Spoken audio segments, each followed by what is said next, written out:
Hi guys, happy noon to all. இன்றைக்கி என்ன சமையல்னு பார்க்கலாம் வாங்க. லஞ்சுக்கு சுட சுட சாதம், கொள்ளுப்பருப்பு, ஆட்டுக்கல்ல ஆட்டி வச்சுருக்கிற சின்ன வெங்காயம், கருவேப்பிலை எல்லாம் பச்சையாக போட்டு கலக்கி வச்சுருக்கிறேன். நல்லா சூட சாதத்தோடு நெய் விட்டு சாப்பிட்டா நல்லாயிருக்கு. இதோட ரெசிபி நான் லாங் வீடியோவில் போஸ்ட் பண்ணுறேன். கொள்ளு ரசம்,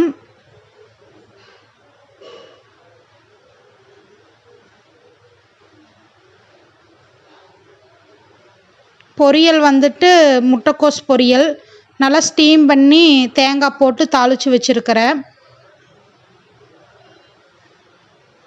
நெய், தயிர். ஓகே கைஸ், பாய். வாங்க சாப்பிட்லாம்.